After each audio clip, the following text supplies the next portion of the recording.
one.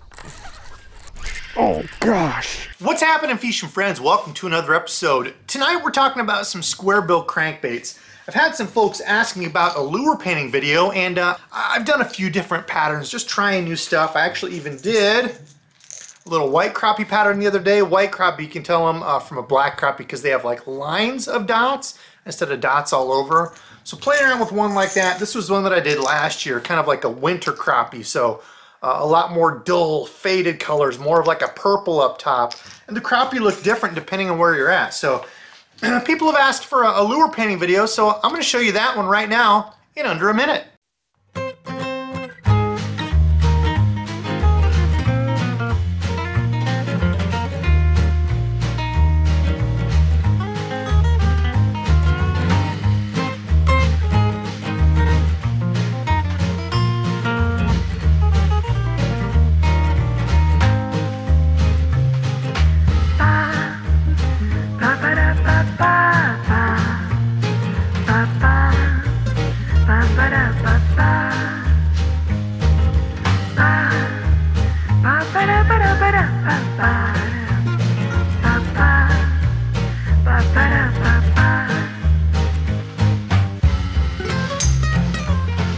Okay, that's all for the lure painting. Comment below and let me know. I know some people like to see the full length painting, you know, all in depth how I did it. A lot of people aren't really into that. Comment below and let me know, do you like the longer lure painting videos or the shorter ones where I kind of speed it up and give you the gist of it? But tonight we're talking about Squarebill Crankbaits. So I've had people ask, what do I throw Squarebill Crankbaits on? And a lot of times you're going to hear folks talk about, well, any sort of crankbait, you want to throw it on a real parabolic rod. So you can see here when I start to bend this down, this rod bends all the way down almost into the middle of the blank. As you can see, this happens to be that Lew's David Fritz crankbait rod. Very parabolic action, which means it's really going to bend all the way down in the middle. It's a really soft, almost noodly feeling rod, and that's what you're going to get with a lot of the crankbait rods. Medium power, moderate action. So people often ask, you know, if I'm throwing a Squarebill, should I throw it on a really soft crankbait rod? And it's going to depend on who you talk to. I do throw Squarebills on that, it's not a problem. But for me, when I'm fishing a Squarebill like this, Squarebills are a little bit different and to me kind of an exception along with some lipless crankbaits. I'm not necessarily fishing them slow. A lipless crankbait, I might be, you know, ripping it up, reeling the slack, ripping it up, reeling the slack. Or with a Squarebill like this, I'm fishing it through wood, I'm fishing it over, you know, some rock piles. I'm trying to bang this into as much stuff as I can and usually fishing it pretty quick. So when it comes to a reel, I prefer something a little bit quicker. So for example, this is my old SLX, the regular SLX. That's a 7.2 speed. I like something in that 7-speed gear ratio when I'm fishing Squarebill crankbaits because I'm throwing it out, I'm fishing it pretty quick, banging it into stuff, making it deflect, you know, making those fish react to it. It's not like a Ned rig where I'm throwing it out and slowly moving it. You know, I'm trying to get those fish to react and eat it. So that's the speed I like. I know other guys that use, you know, like a 6.5, 6.8. It's really what you're comfortable with. I just don't ever use like a real slow cranking reel, like a, you know, a 5.5 or 5.6 speed. You're gonna get more torque with those, and those are more for lures, for me, more for lures that have more resistance, you know, bigger spinner baits even if I'm slow rolling a spinner bait, or deep cranking, where you're trying to get that bait down there and keep it in that strike zone as long as you can. And with a lot of those big deep cranks, it's a lot of resistance. Like it's, you know, it's a good amount of work to keep them down there. So that's why I like a little bit faster Squarebill. You know, a lot of these Squarebills are only diving, you know, 2 to 5 feet or whatever. So this is kind of like a Lucky Craft looking 2.5 size. A lot of them are only going to go that deep, so you're not getting any more than 5 feet deep anyway. Now when it comes to the line, we're going to go over rods here in a little bit more in depth here, but line, for me, kind of my starting out go-to is 15-pound fluorocarbon. The reason for that is because not all Squarebill crankbaits are the same. So if you look at this, this is a little balsa crankbait. That's the Rapala BX Brat deal. Now you compare that to a 2.5, look at the size difference. Generally, I'm not throwing these on the same thing I'm throwing these on because it's a lighter lure, you know, a little like 1.0 Squarebill crankbait, a lot smaller than this dude. You need a little bit softer rod and a little bit lighter line to get it out there, and lighter line is going to help that crankbait dive deeper. So just remember that. The lighter line you use, the farther down that crankbait's gonna go. The heavier line you use, obviously it's more abrasion resistant. It's not gonna break as easy, but it's not gonna allow that lure to get down as deep. So for example, if a crankbait, like what's this Lucky Craft say it runs? Does it really not even say? It doesn't even say. I don't know, I'm guessing like 2 to 5, 2 to 6 feet or whatever. That's a Lucky Craft 2.5 size. So for example, if I want this to go shallower, if I'm fishing around shallow grass or around some shallow wood, I can use heavier lines, 17, even 20 pound with a bigger crank like this, and it's gonna stay up higher in the water column. Now if I'm using something a little bit smaller, here's that little white crappie that I painted up. I want that guy to go just a little bit deeper. You know, I'm trying to hit like a little rock hump somewhere. I could go down to like 12 pound line or even 10, you know, 10 pound line if I'm not around a bunch of cover and stuff where it's gonna break off, to get that crankbait to dive deeper. So that's something you have to keep in mind. But for me, 15 pound is kind of my starting. If I'm around a bunch of stuff, I'll go up to 17. Sometimes, like with the bigger 2.5, I'll go up to like 20 pound, but usually 17 is kind of the max for me that I feel comfortable with. But again, it's gonna be up to you. It's gonna be something a little bit different for everyone. Okay, so let's talk about the rods a little bit. As I touched on earlier, you don't have to have a crankbait specific rod to fish a Squarebill crankbait. To me, they're kind of the exception. I think you can find a lot of the good medium heavy rods. This is that Shimano Celis.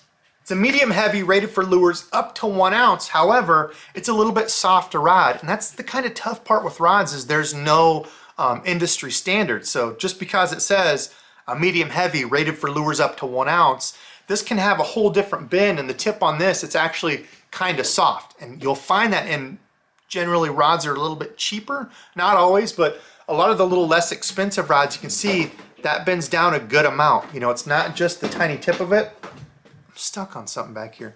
But you can see that bends a good amount in the tip of it there. Whereas some medium heavy fast rods, man, they don't want to bend way far down. They're more of an extra fast tip, which means they're just bending out towards the tip more. They're not bending clear down into the middle of the rod. So, you know, people always want to get an expensive rod, you know, because they think it's going to do everything better. But there are some things where I think a less expensive rod still works great. You know, frogging is a perfect example. You don't need an expensive rod for frogging, you know, as long as you find a good one that's comfortable to you and can get them out of slop, okay. Kind of the same thing with some of these medium heavies. If you can find a medium heavy that's a little bit softer, it's a good way to go. And that's only because it's going to help keep that fish pinned with those treble hooks. That's something that I've talked to a lot of beginners about, is they see a lure with 6 hooks like that and they're thinking, well, there's no way I could lose that fish. Well, the problem is when you get that fish hooked with only one of those little hooks, that's it. That might be the only hook that you have to keep that fish pinned. So you have to keep that in mind. You're not always going to have all 6 hooks in that fish's mouth. It might be just one little hook hanging on like that. You want to fight it. So a rod with a more parabolic bend, I always tell people it's like getting your lure hung in a green tree, a green branch. Like you're trying to pull that lure out and shake it, and that green branch doesn't want to break, right? It bends, it's real supple, it'll just keep moving. You can't break it off.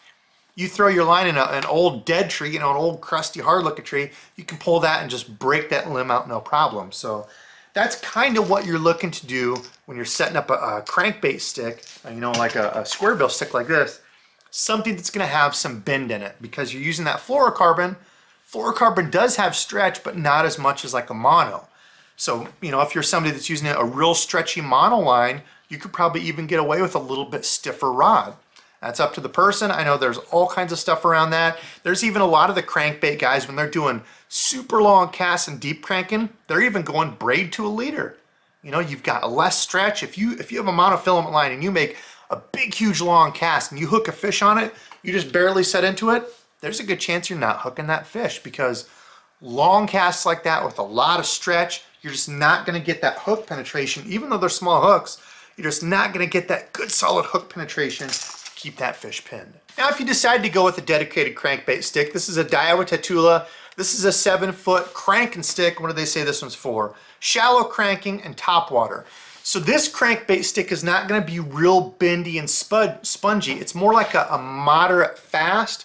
So when I go to bend this guy over, it's soft. What am I getting stuck on back here? It's still soft, as you can see there. That tip is soft. It bends way down toward the middle, but it's not super spongy and just like barely bending over. And you know what I'm talking about. If you get an actual dedicated crankbait stick, it'll feel like a floppy pool noodle a lot of times. So some of these shallow cranking, or you'll even see some dedicated Squarebill crankbait rods, are going to be usually just a little bit stiffer, yet still soft in the tip. And kind of the theory behind that is when guys talk about crankbaits, and kind of as my theory too, is when you're throwing a crankbait out, you don't want to rip that lure out right away. So if you feel that fish hit and you're ripping it out as soon as it hits, you know, with like a stiffer rod, there's a good chance you're going to miss a lot of bites. But if you have a crankbait rod where you throw it out and that fish already has it and you're not feeling it for a second or two, that rod's going to start loading up before you set your hook. That's the advantage of a crankbait rod. Even some of the less expensive rods that aren't extremely sensitive, you're allowing that fish to get it. Your rod's going to start to bend, so there's like a second or two delay, and then you pull into that fish. I'm not swinging on them like I would with a jig or a frog. I'm feeling that pressure and I'm just pulling into it and reeling. That's how I set my crankbait hooks. So that's kind of something to keep in mind. You know, how do you set your hook? What line do you want to use? Try to pair that up with the kind of rod you're using. Now, another thing I will say is it's going to depend on the hooks on the lure. And this is kind of going back to an old series that I had called the hook rod line relationship. When you've got hooks on a lure like this is that lunker hunt. Wasn't a huge fan of this lipless, but look at the hooks they put on it. These are little size, I'm guessing probably size 6s. They're even pretty small for that. But you can see a very thin wire hook. Now you compare that to the crankbait that I painted. These big 2.5s, you can get a size 2 short shank EWG on there. Look at that difference. Little itsy bitsy tiny hook compared to a big hook. I'm not going to fish these two on the same thing. This is more like a little tiny finesse hook, you know. I personally would change those hooks out. But for me, you know, when I'm fishing larger hooks like this, I'm often fishing those on a Squarebill because you're fishing around cover. Imagine I was fishing this dude, and as soon as I hooked that bass, it ran into some timber.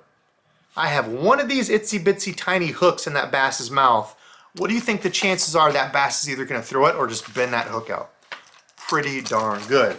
So if I'm around a bunch of cover, a bunch of wood and such, I'm going to try to upgrade those hooks, go to something a little bit thicker, a little bit heavier wire.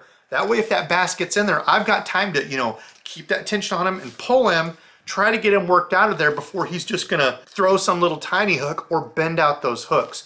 Larger hook like that, you can get away with fishing in that thicker stuff. So that's something to keep in mind as well. If you've got a real flimsy, a real light power rod, you know, that bends real easy, if you're trying to set hooks like this on it, you're probably going to end up missing a lot of fish and getting frustrated because you're just not going to have the power to get that thicker hook in through that fish's mouth, especially when you get in that real grizzly part, that gristle, you know, the hard stuff. If you're in that, it takes a little bit of power to get it in there. So that's something you've got to keep in mind too. All right, fishing friends, that's going to do it for today's video. Comment below and let me know if you would like to have this old crappie Squarebill crankbait. I painted this baby up, and as with all of my painting videos, there's going to be a giveaway. So somebody lucky out there is going to get this crankbait. I'm kind of digging this style. It's got a little bit more pearl on it. I did, you know, some of that sponging on the outside to kind of give it that 3D look with the actual crappie, you know, blotches or spots down there underneath. So once you get clear coat on this, it really makes that like pop in a 3D look. So comment below, let me know if you would like to have this, or if you like Squarebill cranking. I don't know. I'm going to pick a random winner in a couple weeks, and that will go out to someone. And comment below if you like these type of videos where I'm just kind of talking through a lure that I painted.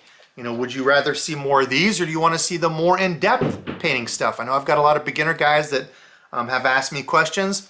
I'm no pro, by the way. I am still just getting into the lure painting, so I'm happy to do what I can to help. But that's going to do it for tonight. And tonight's subscribe fishing friend is BC_fishing. Thank you very much for watching, sir, and commenting. I appreciate you, and thank you everybody else out there. I say it all the time, but I truly do mean it. Thanks for watching and supporting me. And did I even go over? I think I did go over this. This is my new corner for crankbaits. All my paints back there. I've got a whole bunch of organizing I need to do. I've got to get my blanks and stuff set up in a spot where I can find them all and know what I've got. But hopefully we'll have some of these for sale soon. I know that I've had a lot of people asking me to buy stuff. Hopefully I can do that soon. But for now, just doing them in giveaways. So comment below if there's something you want to see or anything you think I could change. comment below and let me know. I always love the feedback. But that's enough for me. I've got to get to editing, so thank you all for watching, and until next time.